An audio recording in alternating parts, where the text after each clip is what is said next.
ils disaient, ou nos pères, ils disaient, ils avaient raison parce qu'ils étaient nos maîtres, nos chefs militaires ou nos anciens.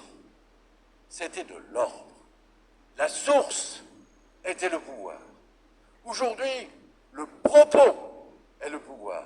Tout ce glissement de l'ordre à la persuasion, de l'ordre au conseil.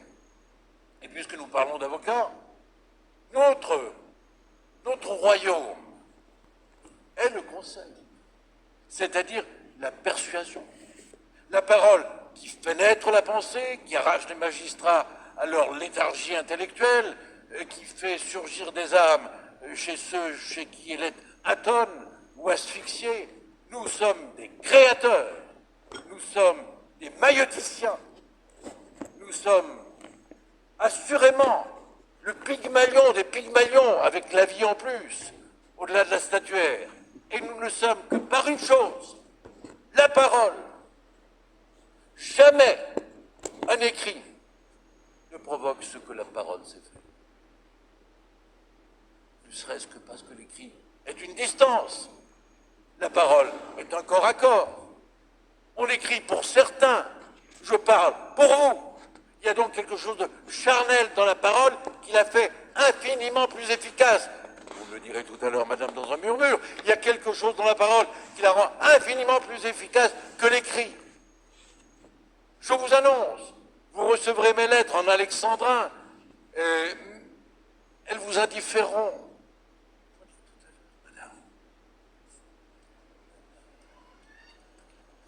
Alors, j'ai donc traité le sujet mal, mais du conseil à l'ordre, je pense que nous allons, et heureusement, vers un glissement de l'imperium à l'auctoritas, donc du statut à la stature.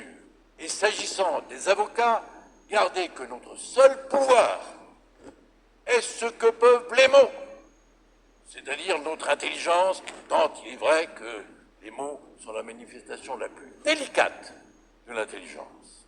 Et tant pis pour les réfrénés, les taiseux, les becs,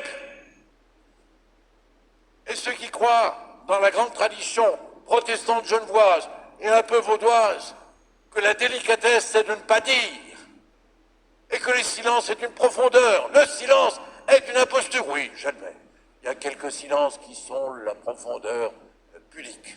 Mais la plupart des silences sont les silences de ceux qui ne savent pas les mots et qui donc ne savent pas penser. Un silencieux est un infirme et non pas un délicat.